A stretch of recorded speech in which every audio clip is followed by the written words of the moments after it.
Welcome back to the Law School Toolbox podcast. Today we are chatting about setting your priorities in law school. Your Law School Toolbox hosts are Allison Monahan and Lee Burgess. That's me. We're here to demystify the law school and early legal career experience so you'll be the best law student and lawyer you can be. We're the co-creators of the Law School Toolbox, the Bar Exam Toolbox, and the career-related website Career Dicta. Allison also runs the Girls Guide to Law School. If you enjoy the show, please leave a review or rating on your favorite listening app. And if you have any questions, don't hesitate to reach out to us. You can reach us via the contact form on lawschooltoolbox.com, and we'd love to hear from you. And with that, let's get started.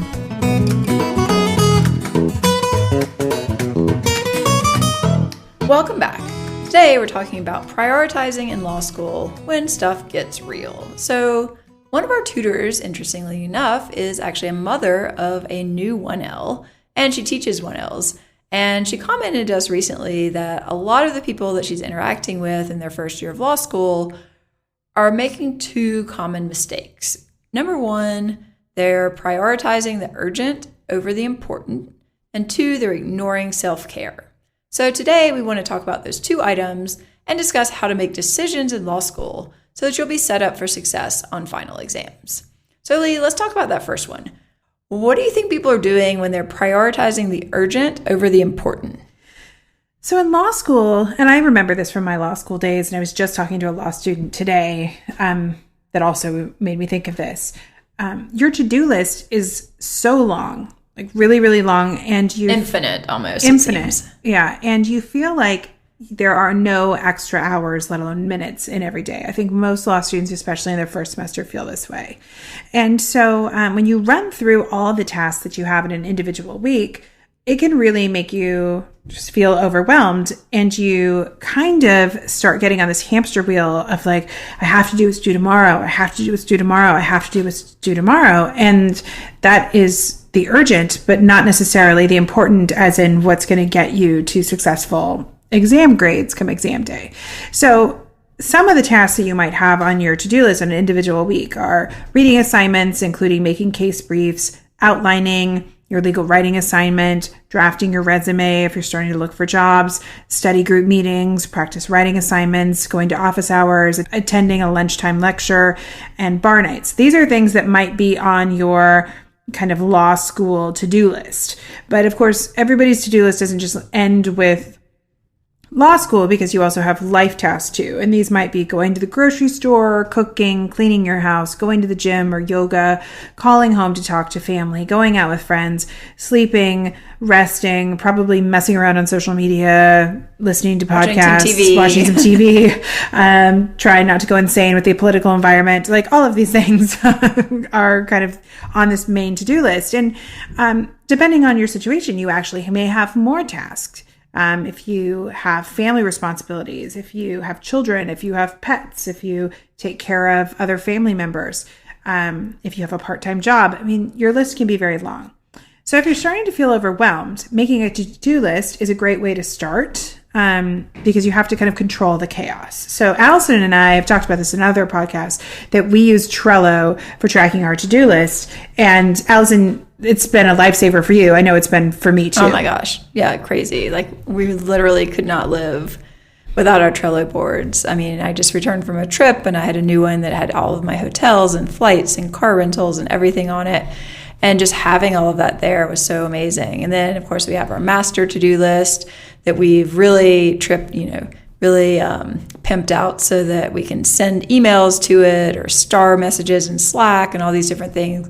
You don't necessarily have to get that complicated. But I think one thing that can be important is if you actually just sit down and make a matrix of important, not important, urgent, not urgent. And you really figure out where all of these things go. Because sometimes you have things that are both urgent and important. So where should that be on your to-do list? Well, probably at the top, you know? And don't you color code on your to-do list too, of noting what is like, even within the urgent things? Don't you have like a red? Yeah, well, sometimes I have various coloring schemes depending on which board it is. But sometimes I'll do like tasks. Say I have a bunch of, things I need to book, like hotels or something. I might do green if I've done it, red if I haven't even thought about it, and yellow if, say, I've asked to make a reservation, but I'm still waiting for something. But yeah, you could absolutely color code things as red, most urgent. You could have a whole scheme for this. So I think that, thinking about things like that in Trello can really help, because then it's pretty obvious what you need to do. So, things like legal writing, like that might be both urgent if you have an assignment that's due this week, and important. But other things maybe they feel urgent, but they may ultimately not be so important. So at the risk of causing a little controversy, I would say things like case reading are in that category. Like, yes, they're, it's important, but it's maybe not as important as some other things. Yeah. And I think that that's where, we're releasing this kind of in the later part of the middle of the first semester. And it's really important to start thinking about prioritizing tasks, because you're getting close to the end game, which is exams. Right.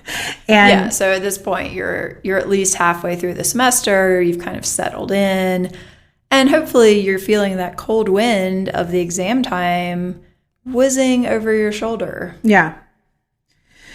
So it's important to start being realistic about what your priorities are now for this next chunk of time until exams, because they might be different than what your priorities were at the beginning of the semester. And that's okay. Right. And as kind of a global idea, which we'll talk about a little later in the podcast too, you are kind of constantly reevaluating your priorities based on where you are in the school year and what you have going on.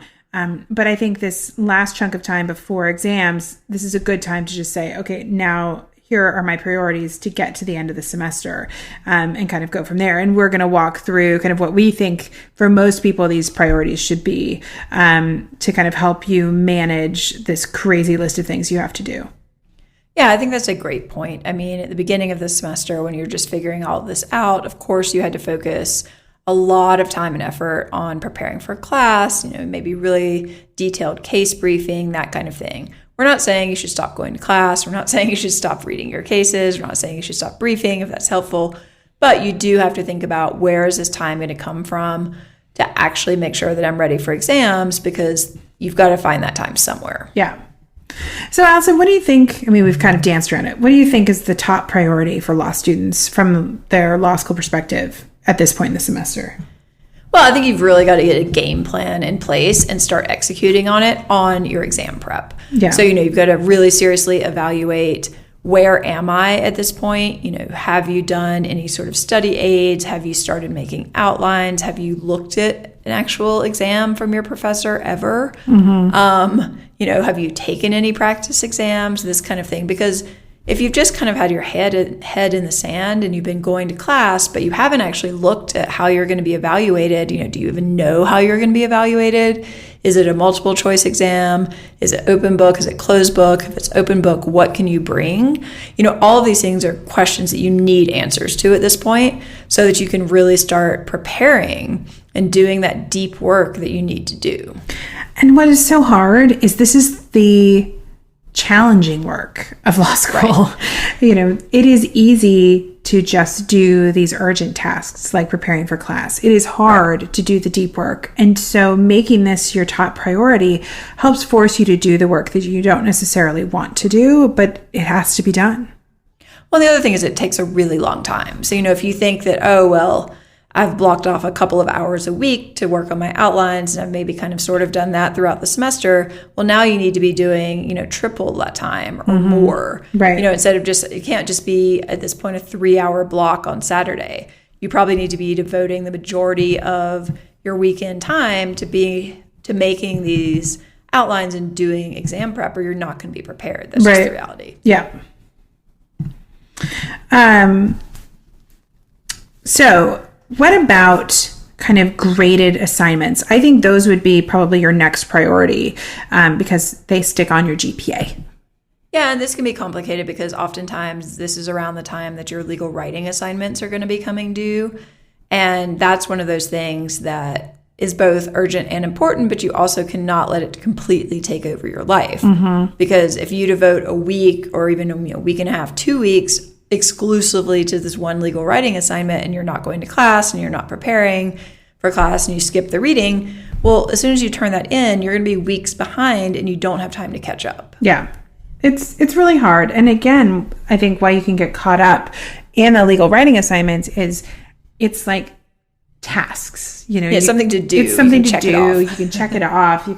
You're writing a paper. It's very tangible. And the tasks that we were talking about that fall into that deep work category when your first priority don't feel as good because you're not making the same sort of quote unquote progress. You don't have something tangible to show for it. So, that being said, it's a priority, but these graded assignments, they can really run away with your time. And so you do have to be smart about balancing them and making sure you know if they're pass fail, if they are a certain percentage of your grade.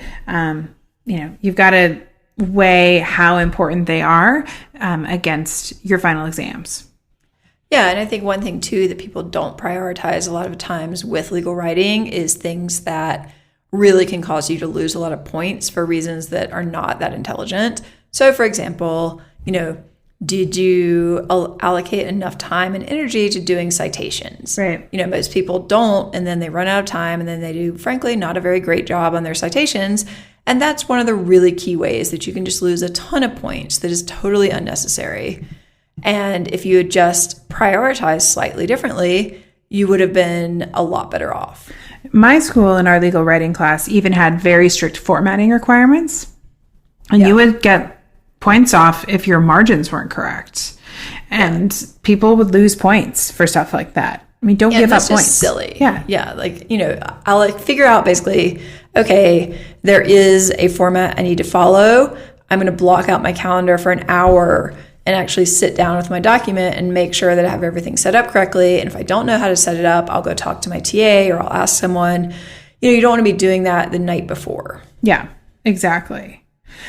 Okay, then the next priority, I would argue, is class prep, which most people think should be the first priority, but it is not. It is it's not third priority. Point. I mean, it's important. Yeah. You still need to go to class. Exactly. I would not recommend skipping class. And, skipping class for graded assignments is one of those classic problems that people get into. How professors get so mad when you do that. Oh my gosh, yes. If you don't show up the day that a legal writing assignment is due, they know why you're not there. They're not going to be happy about it. Yeah. I mean, I've even heard of professors doing things like, basically revealing an exam question that day or something just to make sure that the people who did not show up are penalized. Yeah. They get really, really frustrated. I think with the class prep, it's really along the lines of what we were just talking about with the legal writing assignments, that you have to kind of cap the amount of time that you can spend on it. Because again, you could spend kind of excessive amounts of time on class prep because you can read the case, you can do the brief, you could read the supplement, you could read the, canned brief, you can read, it's down the rabbit hole you go. And that is too much time to be spent preparing for class. Rereading cases. Yeah. I mean, our rule of thumb is like an hour of reading per hour of class. If you mark that out in your calendar, that'll kind of give you a parameter of kind of where to start with your class prep. And if you're finding that you're doing twice as much class prep as that or more, I think you need to really evaluate how you're spending that time and if it is giving you the return on the investment that you're doing. Yeah, and people get really paranoid about what if I get called on? It's like, well, if you get called on and you've read the case and you make it, a good faith effort to answer the questions, that's sufficient. Yeah. And nobody's going to remember. Yeah, they're not going to remember. Your professor's not going to yell at you. And if they do, well, you know what? It doesn't really matter because what matters is your grade on the exam. Right. And I think that's what you have to remember is that preparing for class somewhat helps you prepare for exams because it does help you understand the material, but it somewhat doesn't because you're typically not tested on what happens in class that you're preparing for class. I think you're more tested on what the professor talks about in class. So that's why you should not skip class. Even if you haven't done the reading, go to class. Take notes because that's what's going to be tested on. Right. And I think a key point here is if you bother going to class, it behooves you to pay attention. Yeah. So, sometimes at the end of the semester, you might be sitting in class, but actually you're working on some other assignment or something like that. And okay, you're physically there, but you're not getting anything out of it. So even if it's difficult, I think it makes sense to really try to focus on what can I take away from here, because oftentimes I find that the things that show up at the end of the semester are actually disproportionately likely to show up on the exam. Oh, so true. And some classes, even the case books are kind of set up that way. Torts is one that always comes to mind, that product liability always seems to be the last thing that's taught in torts class. And it is the most complicated tort law, in my opinion, along with things like defamation and, is defamation and tort law? No, that's... Yes, defamation is a tort. That is, see, and then I was going to go on to con law, and I was like, that's not in con law. And then it shows up there too. I know, but I was like, wait, no, that's the First Amendment. But these rules that are not so common, like pretty much everybody can understand negligence, but these are much more complicated rules about how you set up these torts. They are almost always discussed in the final couple of weeks of class. Oftentimes the professors are speeding through them as well because they might be behind in their syllabus. Right. And what you have to realize is the stuff they're trying to pack in is the stuff they want to test you on. Right. Exactly. I mean, literally. Con law, the First Amendment is always the last thing, it seems, that is taught in a con law class. And it's almost always tested because First Amendment law is also very convoluted and difficult to conceptualize. It's not very linear. The case law is a little all over the place. And so if you don't spend some time learning all of those different tests, like the Lemon test, and there are all these different tests, that you could be in real trouble. And they almost always test on the First Amendment. Yeah, I remember my contracts class. Literally, I think half the exam was on something we went over the last day. Mm-hmm. And it was like the most complicated thing we had covered. Yeah, it's crazy. So you need to go and pay attention to what's being covered. But, you don't necessarily need to spend 18 million years reading your cases. Exactly. Now, what about this other thing that seems to be on everyone's mind, the job hunt? Yeah, well, unfortunately, this is also the time in the semester when you're probably getting emails from career services about how you can come in and talk to them about your resume. You may be getting notices about, when you're allowed to apply for jobs or for funding. And some of these things are really important because, if you want to do public interest work, for example, and your school has deadlines about funding, you need to be sure that you meet those deadlines. But it can also become one of those things that people just get really obsessed about when, let's face it, the odds of you finding a 1L firm job are pretty low. So maybe that shouldn't take, 12 hours of a week that you could be doing something else. If you want to do a resume drop or send out resumes on December 1st when you're allowed to, sure, put your resume together, run a couple of NALP database searches, do a mail merge, send it out. Mm-hmm. But you can't just, kind of spin your wheels and spend weeks and weeks on this when, frankly, the odds of you finding a job that way are pretty low. Yeah, I think that makes a lot of sense. And the other thing to consider is, oftentimes it depends on which school you're at, whether or not there's a likelihood that you're going to get hired out for that 1L year. And just be realistic. If you want a job with, it's more of an internship that's going to be unpaid, oftentimes a lot of those don't even meet with you until the spring. Again, it depends on the school. It depends on the opportunities you're looking for. So if you think your job opportunities are going to be available in the spring, don't just make up work for yourself in the winter. No, and the vast majority of 1Ls interview and apply for their jobs in the spring. There'll be public interest fairs. If there's on-campus interviewing for 1Ls, which is frankly pretty rare, but does happen, that's going to be in the spring. So, this is largely something that you can do over winter break unless there's some specific reason that you need to do it sooner, in which case do it, get it done, but don't obsess over it. And wouldn't you say, Allison, that if you are kind of scrambling to get this done, this is a time where you should reach out and get people to help you to make sure that your resume is clean and doesn't have typos and your for sure. Covers letters clean. I mean, we get job resumes sent to us. We got one recently that had track changes turned on, which was a new one for me. But, that doesn't look particularly professional. If you're emailing, something and you haven't turned it into a PDF, that's a risk. Send your resume as a PDF, make sure it doesn't have typos. Right. But I think it's just important that you need to give it a little time. And if you don't have the time to double check everything, then go to your network and make sure that someone else is helping you do that. Yeah, or wait until you do have time after you've taken your exams, because it looks a lot worse to send in a really terrible resume than it does to send in a resume 2 weeks later. Yeah, agreed. All right, so I would say priority number 4 for most people should be the job hunt, if not lower. Yeah, it's not super relevant to most people. There's very little going on that is not something that you could do in the spring or over winter break. Okay, so now we have our 4 priorities for our law school work. And we had that list of to-dos that I was talking about early in the podcast. So if this was my to-do list and I was trying to figure out how I was going to get all this work done, the first thing I'm going to do is look at my to-dos and try and decide what relates to priority number 1. So Allison, what do you think are the tasks that directly relate to priority number 1, which was getting ready for exams? Right, so here this is all part of our game plan. So you've got to look at things like making your outlines or other study aids, whether that's a flow chart or whatever it is. That is going to take an enormous amount of time. And you need to think about how you're going to get that done. Just taking somebody else's outline and pretending you made it is probably not really that useful. And as you block that out, you've got to think about too, you've got to kind of track, okay, am I making enough progress? Because what we hear a lot is people have an amazing outline for 20% of the course that took them 80% of the time to make. Right. And then they're totally underwater on the rest of it. So, you need to think of it, outlining really as this iterative process where you get the basics down and then you go back and fill stuff in. So, preparing for exams, you need to do your outlining, study aids, things like study group meetings, if you find them productive. Practice writing assignments. That is a thing that definitely gets swept under the rug. Mm-hmm. And things like going to office hours. Will your professor look at your practice exam?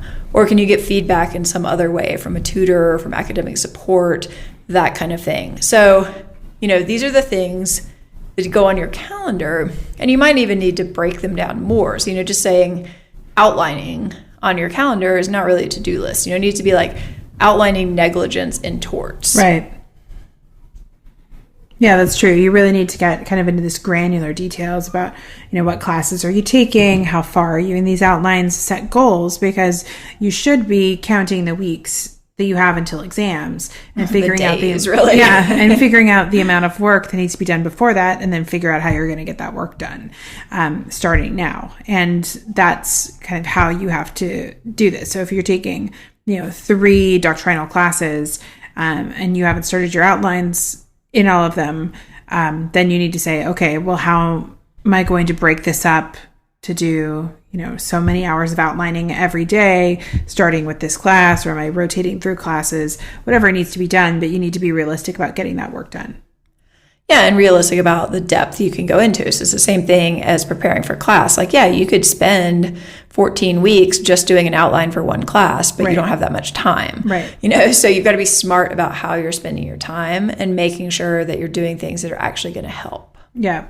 So the reality is that these types of tasks, these deep work tasks, you just can't ignore them. They are the tasks that are going to help you reach this exam goal.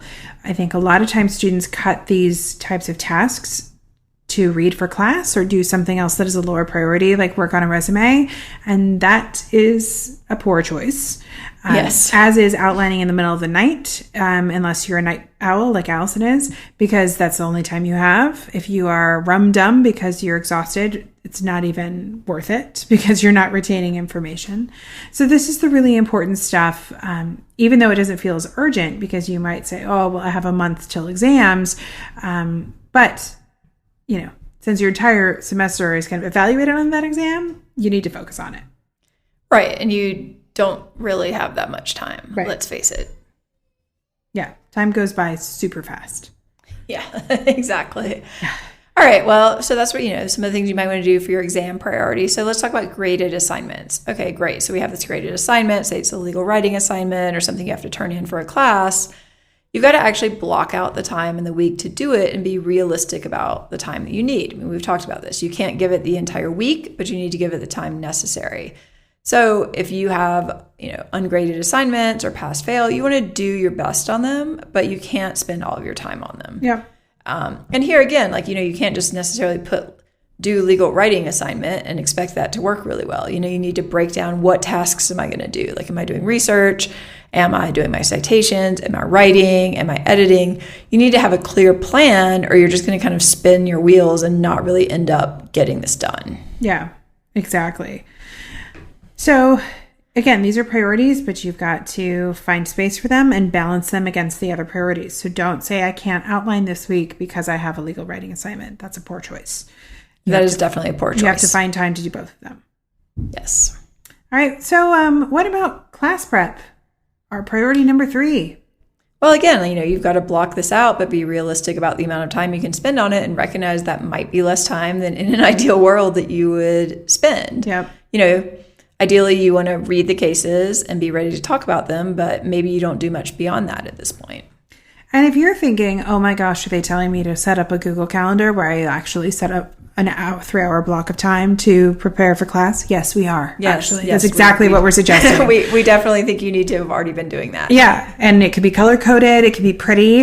It can have happy colors on it. Outlining can be whatever color is happy for you. But it needs to have those blocks of time. And, if you are feeling like you don't have enough time to do all of this stuff, then that means that calendar is much more important, or tracking your activities is much more important, because you actually do have the time. You just have to be smart about how you're using it. Well, and you have to hold yourself accountable. True. You have to really be reasonable or realistic and say, well, okay, I mapped out my schedule and then I decided that instead of doing X, I was going to do Y. Right. And, you have to really look at that and get real and say, was that a good choice? Yep. Maybe not. And it's not to blame yourself or say that you're a terrible person. It's just to be really realistic about how you're actually spending your time, because that's what's going to determine your success or failure when you sit down for those exams. Yep. All right. So what about the job hunt? Making time to work on your resume and cover letters, only, again, if you have to apply for jobs in the winter. If not, save these tasks for winter break. Yeah, and you can make this almost like a break that you take it to a coffee shop and you spend an hour going over your resume, and then you send it off to someone who might be able to help you with it. This doesn't have to be like a massively time-consuming project, even if for some reason you need to do it. Yeah. So things on our initial to-do list that didn't make the cut on our priorities are things like attending a lunchtime lecture, so for one of your clubs at school, or attending bar nights. So we get it. You want to spend time socializing and getting drunk. It happens. We've all had good times at these types of activities. But that's not likely going to help you reach your goals. And I think it can be hard towards the end of the semester to give up some of the social activities. I don't think you need to go like in a hole and not come out. I think that's kind of a dangerous place to be, because we're going to move on to life tasks and self-care here in a minute. But you also have to make sure that your extracurricular activities outside of law school are not like taking you away from being productive. And I think things like bar nights and sometimes school-related social activities can not give you a break from law school that you need. All right. And sometimes people are using this really almost like self-medicating, like, oh, I'm so anxious and stressed out about everything that I have to do, so I'll just go to the bar review night and get blackout drunk, and then that gives me an excuse not to work the next day. Right. And I mean, it happens. We've all been there. But you need, again, to kind of get real about this and say, okay, maybe there are other things that I can do that we'll talk about in a minute to relieve this stress and anxiety in ways that are less damaging and are not going to be in a cycle that just makes me end up more stressed out. Yeah, exactly. And feeling like crap because you're hungover. Right. So, once we've kind of prioritized all of our like school tasks, then you've got to prioritize all of your life tasks as well, because, you do have to keep your world kind of up and running. And I think most of us frequently, myself included, have to check your priorities around your life task too. It's really easy to just lose sight of the big picture. Right. And I think Allison, you're going to agree with me on this, that always your own health has to be priority number one. Yeah, absolutely. I mean, it might seem selfish to say, well, there are all these other things, or my parents really want me to do well. It's like, well, okay, you're not going to be able to do well, objectively speaking, in law school if you're sick, if you're hurt, if you're an emotional wreck, if you're not sleeping, if you're not eating. You've got to be healthy in order to do any of these other things. So that means you need to carve out time to do things like exercise, take a walk, go to therapy, whatever it is that you need to do to stay in a relatively healthy place is absolutely worth doing. Yeah. And this was the point, at the beginning of this podcast, we were talking about, the observations of one of our tutors, this idea of prioritizing the urgent over the important, which we've been talking about, especially with the law school tasks. But this is where, the acknowledgement of that self-care is incredibly important, because if you are not healthy and not able to focus or on the verge of a nervous breakdown, you're not going to be able to perform your best. No, absolutely.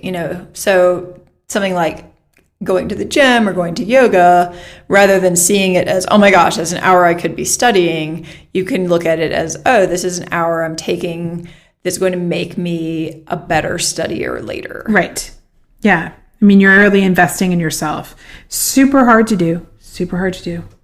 Yeah. And maybe you can get creative too. Like, I remember during exams, I used to take my outlines to the gym and I would get on the elliptical and I would flip through them. And, maybe it wasn't like the most productive study time, and maybe I should have been giving my brain a break. But at the same time, like, I did them both. Yeah. It was like better than not doing either one of them. Yeah.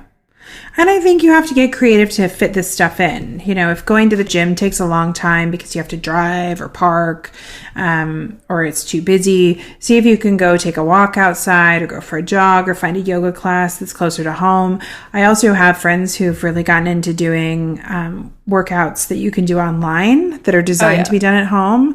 And a lot of my mom friends have started doing stuff like that, because you can just do a 30-minute workout and you never leave your house. And that might be easier to squeeze in. People who do like yoga sessions online, so you feel kind of like you went to a class. You're not just like, oh, I'm doing sun salutations in my living room. Right, exactly. So you don't necessarily have to make this a huge investment of time and energy. And again, like, okay, maybe in an ideal world, you would go to your favorite class at the gym and you would park and you have a smoothie afterwards. But you might say, you know what? I don't have time for that. So I'm going to cut it down. I'm going to do a short workout. I'm going to take a quick walk, and then I'm going to get back to whatever I need to do. Exactly. And that's okay. Yeah, you can go spend as much time at the gym as you want over the break. That's what breaks are great for. Also, with the power of the internet, you don't necessarily need to grocery shop for yourself anymore, which is kind of amazing.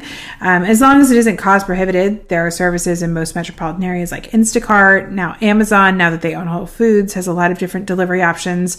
I know Thrive Market, a lot of my friends use that to buy groceries in kind of bulk and have them shipped, especially if you're into organic granola-y things like Allison and I are. But food is one of those things that I think a lot of people ignore, because you get busy, you just start eating takeout from down the street or pizza, or if you hang out at the law school all the time, it's like the free food at every law school function is so crummy. And eating good food helps you stay healthy and not get sick. And getting sick. Yeah, and it's also, you can say, oh, well, it's too expensive for me to get grocery delivery because they charge me a delivery fee. But how much is it costing you to go out when you don't have time to cook? So is that an hour? These are kind of trade-offs. Yeah, exactly. In fact, speaking of immune boosting, I made my own elderberry syrup today. Wow. I know, which was surprisingly easy, because the elderberry syrup, which a lot of people think is immune boosting, comes in these tiny little bottles that you get at Whole Foods that are incredibly expensive, in my opinion, for what it is. And you go through them in a week if you have a household with more than one person taking it. And I'm like, there's got to be a better way. And there was on the internet teaching me how to make elderberry syrup. It was quite easy. And I'll just note, Lee has a newborn. I do. So, the fact that she can find time to make elderberry syrup off the internet suggests that you can probably find time to occasionally cook yourself a meal. That's true. Lucky for me, my 4-year-old thought the elderberry syrup making activity was fun, so we could kind of do it together. But it is true. You too can find time to make your own elderberry syrup. It didn't take that long. Yeah. So, if you're prioritizing your health, things to do on your to-do list would be like cooking, shopping, exercise, sleep. Sleep is so critical. I had a situation first semester during exams where I was studying all day long and then I was just too keyed up to sleep. Mm-hmm. And so even though I had diligently blocked out 8 hours and I put it in my schedule and I was like, all right, I'm going to sleep, I wasn't sleeping. I was literally laying awake for 3 to 4 hours every night, spinning my wheels over, the details of strict liability. This is terrible. It literally made me crazy. Yeah. Sleep deprivation is used as a form of torture. So, if you know that this is something you've struggled with in the past, now is the time to figure out what you're going to do. Are you going to look at like melatonin or something over the counter? Are you going to talk to someone about getting some sleep aids? Are you going to work on your sleep hygiene? Whatever it is, now is the time to be thinking about that, because when you're in the middle of exams, I couldn't make a doctor's appointment. Like, what was I going to do? I was studying all the time. Yeah. Yeah. And as someone who is living the sleep deprivation of new baby life, I can tell you it does really warp things to your short-term memory. Yeah. You just can't retain information, No. And so this is one of those where, if you're choosing to study all night before an exam versus sleep, that is probably objectively and scientifically speaking a bad choice. Yeah. Absolutely. Another thing I think that relates to self-care that I think is a priority that sometimes folks do ignore is community. And studies have really come out to show that people are happier, more productive when they have love, support, and connection to people in their lives and in their community. So, which is probably not what you're getting during exam time in law school, unless you seek this out. Exactly. And seeking this out likely may be looking to your community outside of law school. So talking on the phone with friends, seeing family for dinner, spending time with your significant other, spending time with your pets. I recently read an article about how, pets help you live longer, and they can be, really good for your mood and your ability to relax and things like that. So, if your pets make you happy, then like chill out with your dog. Yeah, this is probably not a time to go get a pet. No, I wouldn't go get a pet. But if you have a pet. If you have one, feel free to pet them. Yeah, exactly. One thing I remember doing before my very first exam is I made a friend of mine who lived in New York, who was a very old friend of mine, knew me really well. I was basically like, I need you to go to dinner with me the night before this exam because I want to stop studying in the afternoon so that I can go to sleep and get up and take the exam.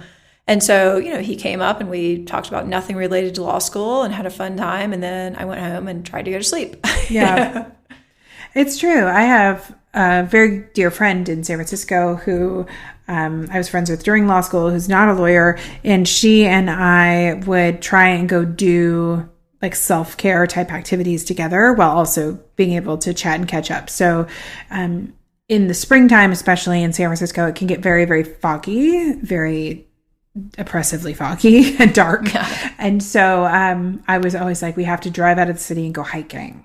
Nice. And so that's what we would do. Like on a Saturday morning, she's like, what can I do to help? I'm like, you can pick me up and you can drive me to Marin and show me some sunshine and walk with me for a few hours. And then I could come back and focus again. Or, even going jogging with friends or doing something where you can even do kind of some of these other self-care activities while still making those interpersonal connections, I do think it's very powerful. Yeah, you could even do like a walking meeting with your study group if you want to talk about a certain hypo, get out, get some fresh air, get some exercise, get a different perspective. You can be creative. You don't have to just be locked in the library, like miserable all the time. It's true. There's no value in misery. No. So from our to-do list earlier in the podcast, things that we would place in this category are things like calling home to talk to family. Of course, if family is good to talk to for your mental health. If it's not, then you have to decide if you want to put limits on that connection. And going out with friends. Again, friends who are not just going to sit there and spin you into anxiety. These are friends who it's a positive dynamic to spend time with them. Yeah, and I think it's absolutely fair, even for law school friends, to just say, look, let's go have lunch and let's not talk about anything related to class. Yeah, totally. You might even learn something about them you didn't know. Yeah, I remember a friend of mine was like, wow, I went to a party with like my boyfriend's friends and I realized how boring I've gotten. I have nothing to say that doesn't relate to like some case I'm working on. Like I used to be an interesting person 3 months ago. Yeah, parenthood's like that. I know. It's like people will be like, what have you been up to? I'm like, nothing. I have a new baby. I'm at home. Like I was telling you, I was excited to write podcast scripts last week. I was like, look at me. I'm working. I'm using my brain. Yeah. So, then there's kind of all this other stuff that you could be doing that maybe you want to put off for a while, so shopping for non-essential type of items. If that's relaxing to you, I guess go for it every now and then. But, things like obsessively cleaning your apartment. My apartment was never as clean as when it was exam time. Yeah, I know, right? Watching tons of TV, even listening to podcasts. These are all things that you can do if you've got time and if it's relaxing to you. But, if you're really running out of time, you've got to decide whether these things that should be on your priority list right now, like if they're not urgent, they're not getting you to your goals, do you really have to catch the latest episode of your 5 favorite podcasts, or could you just binge listen to those over the winter break when you have nothing else to do? Right. Or when you're driving home or doing whatever. Or on a flight, you know. Like you'll have time for these things. You'll be able to catch up on your Netflix viewing in a few weeks. True. It's true. So, you might find that every week or every day you have to kind of adjust your to-do list and rank things by your priorities. But I think having these parameters of what's the most important for you as far as your law school work and your, life tasks allows you to make the decisions a lot more efficiently, and it makes things a lot cleaner. And that way you can do your to-do list and, color code it or rank things so you know what's in and what's out. And it allows you to cut things that you don't have time to do because they're not as important. Yeah, and I think it can be really hard as a type A person, which, let's face it, most law students are, to think about leaving tasks on the table. Oh, yeah. But you've got to be realistic. There are only so many hours in the day. You've only got a set number of hours before your exam starts. And you've got to really be thinking about what is going to get me the most bang for my buck. So although, I hate to say it, you might occasionally have to go to class without having finished the reading, and life will still go on. It's true. I know I had to go to a few classes without finishing the reading. Yeah, it's not pleasant, and you're probably going to be paranoid, and you're thinking, oh my gosh, I hope I don't get called on. But you'll probably survive. Yeah. And if you do get called on, on your exam. Exactly. And if you do get called on and you are worried that you made yourself look bad, no one will remember. It's okay. Well, and it literally doesn't matter. No. To your grade. Yeah. All right. Well, with that, we're out of time because you got to go do your to-do list. Speaking of time. If you enjoyed this episode of the Law School Toolbox podcast, please take a second to leave a review and rating on your favorite listening app. We'd really appreciate it.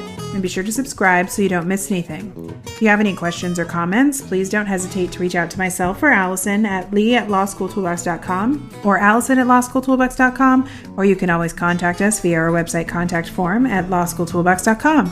Thanks for listening, and we'll talk soon.